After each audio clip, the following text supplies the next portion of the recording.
नमस्कार। कभी सोचा है कि एक ख्वाहिश और एक लक्ष्य, इन दोनों में आखिर फर्क क्या होता है? देखिए, हम सबकी जिंदगी में कुछ ना कुछ चाहते तो होती हैं, पर उनमें से ज्यादातर बस ख्वाहिशें ही बनकर रह जाती हैं। तो चलिए आज यही समझते हैं कि एक मामूली सी इच्छा को एक ऐसे दमदार लक्ष्य में कैसे बदला जाए जिसे हम सच में हासिल कर सकें। जरा एक पल के लिए सोचिए, जब जिंदगी में कोई साफ मंजिल ना हो तो कैसा महसूस होता है। एक भटकाव सा, एक खालीपन सा, है ना। बस इसी एहसास से आज की हमारी बातचीत शुरू होती है। तो आज हम क्या क्या देखने वाले हैं? सबसे पहले तो हम यही समझेंगे कि बिना दिशा की जिंदगी कैसी होती है और क्यों सिर्फ एक लक्ष्य का होना ही काफी नहीं है। फिर हम वो 4 चाबियां जानेंगे जो किसी भी ख्वाहिश को हकीकत में बदल सकती हैं, और इसे एक बहुत ही आसान उदाहरण से समझेंगे। ठीक है, तो चलिए इसमें थोड़ा गहराई से उतरते हैं। जब जिंदगी में कोई साफ मकसद या कोई गोल नहीं होता, तो होता क्या है कि इंसान को ना खोया खोया सा महसूस होने लगता है।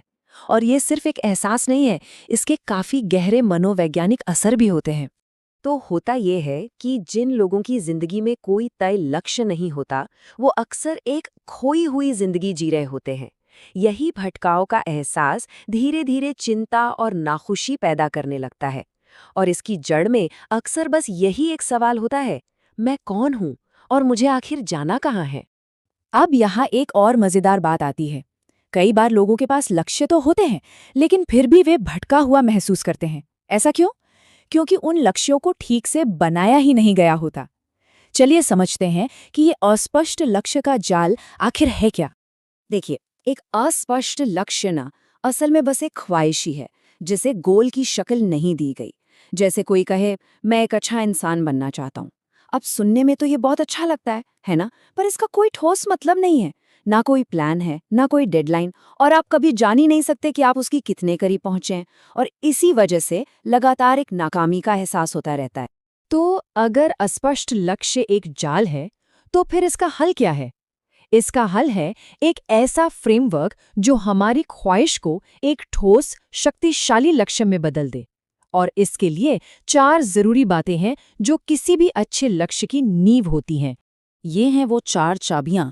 लक्ष्य विशिष्ट यानी एकदम स्पेसिफिक होना चाहिए, उसकी एक समय सीमा होनी चाहिए, वो यथार्थवादी और जिंदगी से जुड़ा हुआ यानी रेलेवेंट होना चाहिए, और साथ ही उसे थोड़ा चुनौतीपूर्ण भी होना चाहिए ताकि हमें प्रेरणा मिलती रहे। अब देखते हैं कि ये चारों चीजें काम कैसे करती हैं। अच्छा, इन चारों बातों को ना एक उदाहरण से समझते हैं, बहुत आसान हो जाएगा।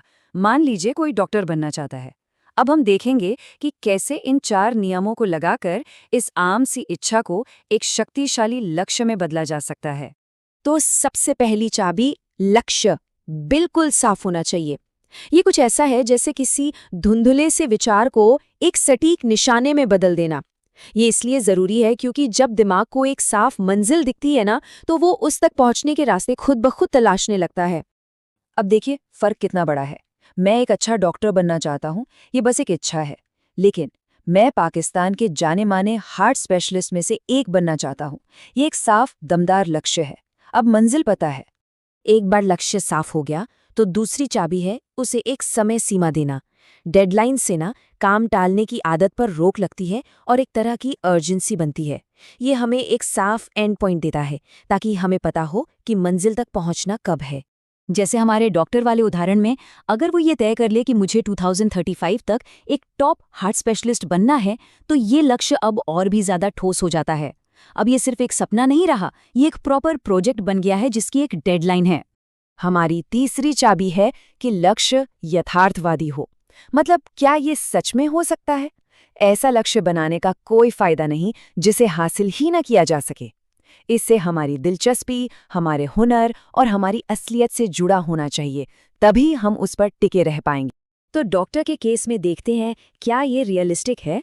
पहली बात, क्या वो इंसान मेडिकल की पढ़ाई कर रहा है? दूसरी बात, क्या उसकी सच में कार्डियोलॉजी में दिलचस्पी है? और तीसरी, क्या 10 साल का समय नाम बनाने के लिए काफ़ी है? अगर कोई बिजनेस का छात्र कहे कि मैं 2 साल में हार्ट स्पेशलिस्ट बनूंगा, तो वो यथार्थवादी नहीं होगा। और आखिर में चौथी और आखिरी बात, एक अच्छा लक्ष्य थोड़ा मुश्किल जरूर होना चाहिए। अगर लक्ष्य बहुत ही सरल हो तो कोई प्रेरणा ही नहीं मिलेगी, और अगर वो नामुमकिन हो तो कोशिश करने से पहले ही हार मानने का मन करेगा। इसीलिए चुनौती का स्तर बिल्कुल सही होना चाहिए, जो प्रेरित करे, डराए नहीं। यहाँ चुनौती का सही स्तर साफ दिखता है। सिर्फ डॉक्टर बनना शायद उतना मुश्किल ना लगे, लेकिन पाकिस्तान के टॉप हार्ट स्पेशलिस्ट में से एक बनना, अब इसमें दम है। ये वो चुनौती है जो हर रोज मेहनत करने की प्रेरणा देगी। चलिए अब अपने आखिरी हिस्से पर चलते हैं और फटाफट से इन चारों सिद्धांतों को एक और उदाहरण के साथ पक्का कर लेते हैं। मान लीजिए कोई एक लेखक बनना चाहता है।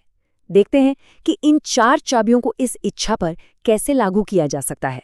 तो देखिए, ये चारों सिद्धांत यहाँ भी एकदम फिट बैठते हैं। लक्ष्य स्पेसिफिक है, पाकिस्तान के सर्वश्रेष्ठ लेखकों में से एक। समय सीमा तय है 2030 तक। ये यथार्थवादी है अगर लिखने में दिलचस्पी और हुनर है, और ये चुनौतीपूर्ण भी है क्योंकि सर्वश्रेष्ठ बनना एक बेहतरीन प्रेरक लक्ष्य है। तो पूरी बात का निचोड़ क्या है?